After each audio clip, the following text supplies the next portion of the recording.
Luxury, riches, and fame are considered blessings for most people, but not even the biggest fortune in the world could compensate for repeatedly going through the tragedy and the misfortunes that the Onassis family has gone through. One of the richest families in the world, and with an entire shipping empire to prove it, the success achieved by the Onassis in business was counteracted by their tumultuous and highly enduring personal issues. So what is really behind the downfall of the Onassis? Is the curse of the family real? And what happened for them to gain that fame? Where are the Onassis family members these days, and did they lose their fortunes? How did the past members of the family die? Stay here to learn about the rise and fall of the Onassis and what they're up to nowadays. The Onassis family's riches came over a long period of time, beginning when the family settled in the city once known as Smyrna in Greece. However, the later occupation of said territory by the Turks in the 1920s resulted in the loss of the assets owned by the Onassis and the relocation of their surviving family members to mainland Greece. Once a refugee with barely $250 in his pocket, Aristotle Socrates Onassis moved to Argentina in 1923, where he studied business while working as an operator in a local phone company. After completing his studies, he briefly worked in the country's customs services, then started a small Turkish tobacco business, reportedly earning around $100,000 during the first year. By the late 1920s, Aristotle had founded a shipping company, on top of managing a major international trade agreement between Argentina and Greece. In the early 1930s, Aristotle took advantage of the reduced prices of the Great Depression and expanded his shipping company. He moved to the U.S. not long afterwards and diversified into the oil and airline industries. By the time he died in 1975, he'd accumulated a fortune of over $500 million. Over $2 billion as of 2023. However, Aristotle's riches are only partially what made the Onassis so famous, as continued tragedies and scandals would mark this family over the following decades. Throughout his life, Aristotle Onassis made headlines not only for his bold and unorthodox business moves, but also his scandalous personal life.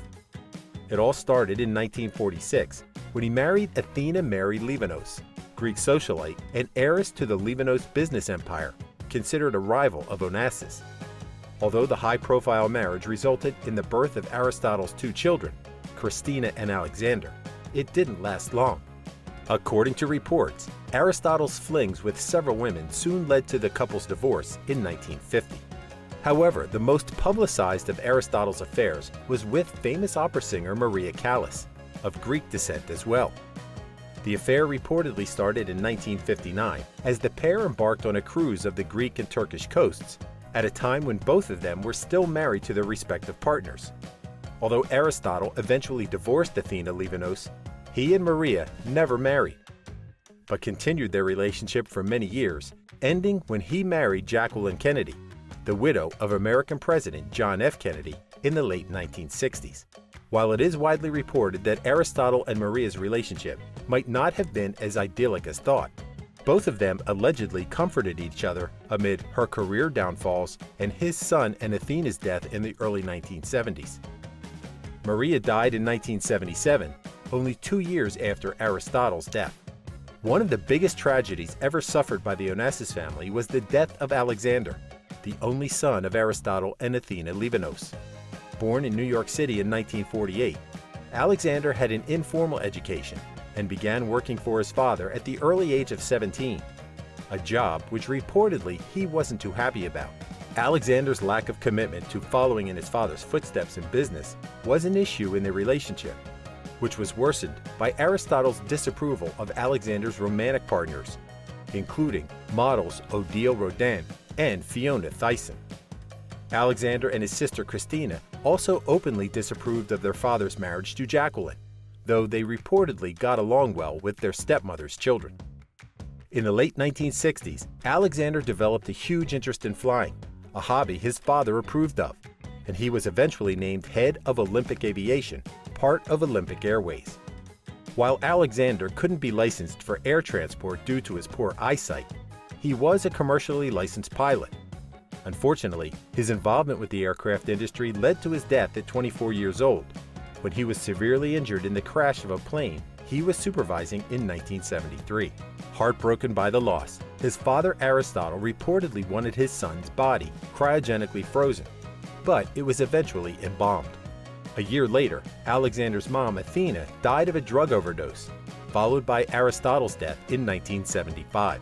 Aristotle was continuously surrounded by lots of controversies and scandals, some related to the death of his son Alexander in 1973. According to the biography, The Deadly Sins of Aristotle Onassis by Stuart Spicer, the fact that Alexander was the only one not to survive the plane crash which resulted in his death was tremendously shocking to Aristotle. Looking for answers, Aristotle blamed the plane's auditioning pilot, Don McCusker, for supposedly not being experienced enough to pilot a Piaggio 136, the aircraft in which the accident occurred. Other accusations by Aristotle included a plot against him, planned by the U.S. Central Intelligence Agency, the CIA. The Greek authorities in charge of investigating the case eventually issued a final report on the investigation, concluding that the crash wasn't McCusker's fault. It was not the result of poor technique or mistake of the pilot. The main cause of the accident was the mistakes of the maintenance personnel of Olympic Airways, as recorded by the journal Kathy Marini, which also pointed out that it was Aristotle himself who had purchased the airplane in question. Given the results of the report, Aristotle fell into a depression which also affected his physical health. He was diagnosed with myasthenia gravis and died from complications in March 1975. Upon the death of her father Aristotle, Christina was the only surviving member of the Onassis family. Her father left 45% of his fortune to found the Alexander S. Onassis Foundation, while $500 million were destined for Christina, who became head of the family's business. Money was the least of Christina's problems, as her personal life was constantly troubled. In 1971, Christina married Joseph Bolker, a California businessman 27 years older than her and a divorced father of two, who was also a philanthropist. The marriage lasted less than 10 months and was strongly disapproved of by Aristotle. Following the deaths of Christina's brother and mother in the first half of the 1970s, she was briefed on the insides of the Onassis business empire by her father. She was expected to marry Peter Galandris to merge his and her family's shipping empires, but she refused and instead married Greek businessman Alexander Andreidis, but whom she divorced 14 months later. Her third marriage was to Sergei Kuzov, but that also ended in divorce in 1979, after only a year of marriage. She then married a Frenchman named Thierry Roussel, with whom she welcomed their daughter Athena. Her turbulent romantic endeavors weren't the only scandalous aspect of Christina's life, though, as she famously renounced her American citizenship to reduce taxes, among several other questionable but legal business moves, allegedly along with an addiction to drugs and alcohol. Christina Onassis' longest relationship was with Thierry Roussel, but the pair's marriage wasn't successful at all. Shortly after the birth of their only daughter, Athena Helen, in 1985, Christina discovered that Roussel had cheated on her with model Marianne Landhage, who had also given birth to his son, Eric. Despite the infidelity, Christina and Thierry didn't separate right away. It wasn't until Christina discovered that Thierry and Landhage had welcomed a second child that the marriage came to a definite end in 1987. Nonetheless, it didn't take long for tragedy to hit the family once again. Christina was found unconscious by her friend Marina Dodaro and maid Alini on the morning of 19 November 1988 in a mansion in Buenos Aires, Argentina. Reports suggested that she might have fallen ill before going swimming, ultimately falling unconscious in her room's bathtub. Christina was declared dead at 37 years old, but while it was suspected that the cause of death was suicide, it was later determined that pulmonary edema had caused her sudden heart attack. Reports also point out that Christina had long suffered from eating disorders, which could have contributed to her death. Her remains were flown to Greece, where she was buried on the family's private island of Scorpios. Despite being the last Onassis and sole heir of her grandfather Aristotle, things weren't easy for Christina's only daughter Athena. At the time of her mother's death, Athena was only 3 years old and left in the care of her father, Thierry Roussel, who was given an allowance to raise his daughter, but not access to the Onassis fortune, which was managed for the time being by the Onassis Estate Board. Athena was raised by Thierry and his wife, Marianne Landhage.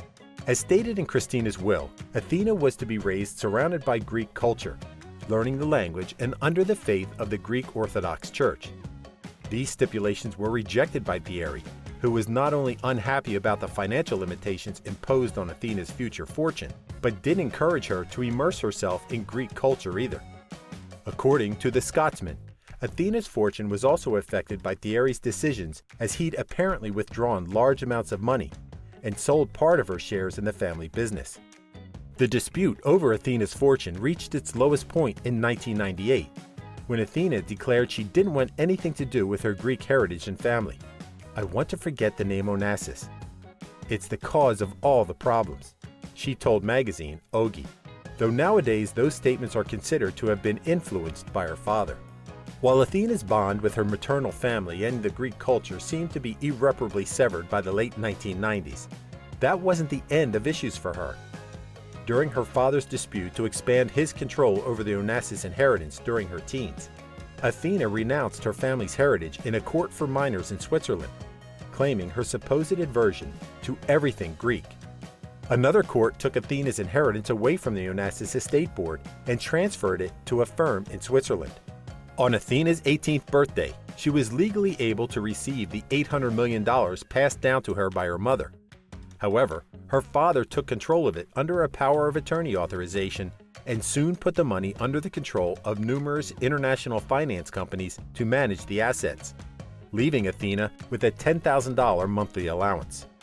Although the young heiress was apparently comfortable with the deal at first, in 2004, Athena became angry at the constant limitations her father put on her money, requesting an accounting of her assets and revoking the authorization she gave him.